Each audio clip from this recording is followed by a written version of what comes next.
Hey all, I'm Rick. And I'm Derran.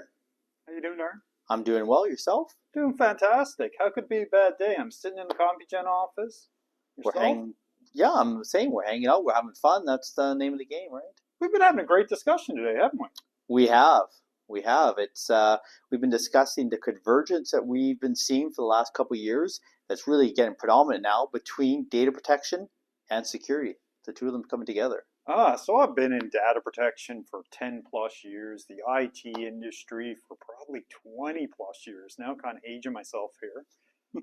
Yeah. What have you been up to? Well, I'm going to age myself with this as well. As I've been in IT, I was thinking about this the other day. 28 years Yeah. with 20 in security, and I think it's 16 focusing on pre-sales security. So I've done a lot of security over the years. Hold on, but don't we work at the same place? We do. Where do you work? I work at V. I work at Beam. That's data protection. Yeah, it is data protection, and I'm glad you brought this up because I get asked a lot by people, why did you make the move out of security? And I'm like, I haven't made that move. What I started to see was, while I believe in prevention-based technologies, attacks, compromises, ransomware were still happening on a daily basis. It wasn't like we were 100%, we're not able to stop the attacks 100%. So I was looking at what's another way to solve the problem, which ultimately is making sure businesses are able to be up and functioning. And that's where it came from: data protection, be able to get your recover, get your workloads, get your business back up as quick as possible. So still trying to solve the same problem, just coming at it a different way.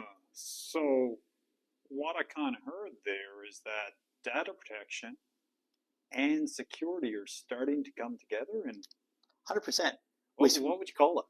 A convergence.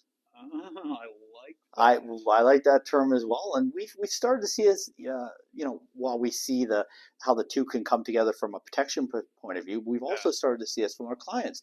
We have a lot of clients, and I don't just mean Veeam, but clients we've both dealt with over the years that have the security side now has an overview, or even might be a dotted line, or it might be a purview over the data protection. Because after all, what are we actually protecting? Security people always think about, we're protecting a network, we're protecting the endpoints, but ultimately we're protecting ones and zeros, which is data.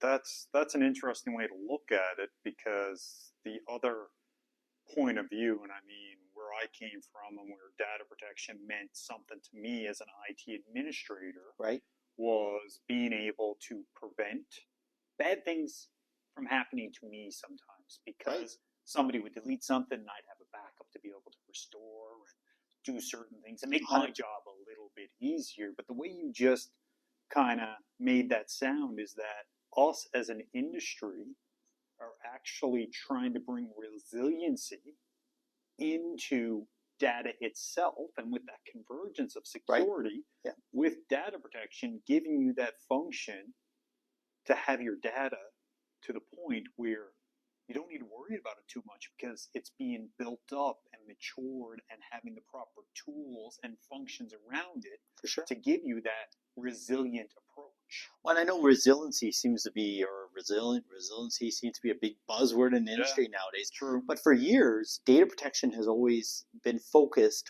or people perceive it to be focused on natural disasters.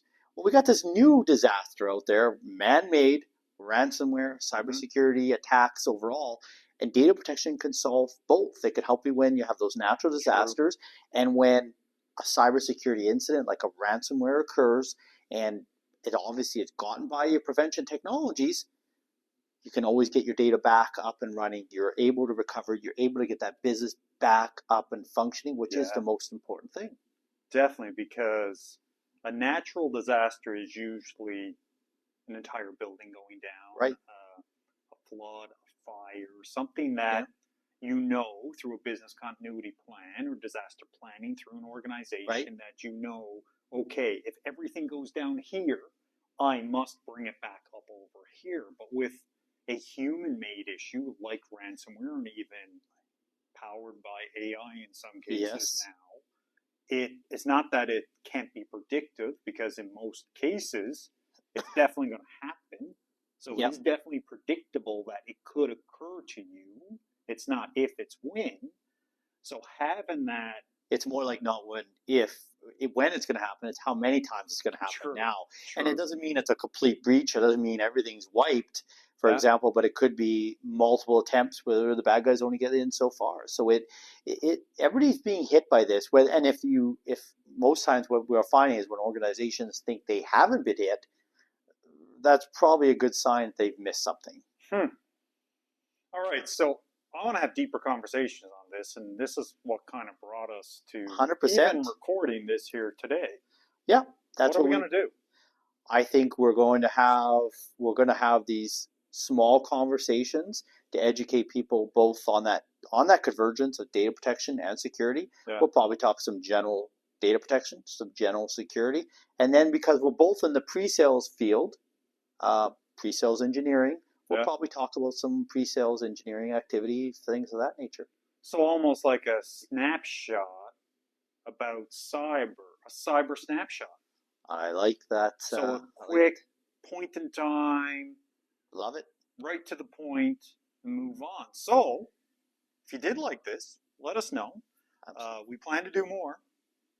We're not sure of the frequency yet. We're not sure of always the mechanism. But thank you for watching, and hopefully you'll come around at another time. Yeah, that's great. Thanks. Thank you. Look forward to seeing you guys.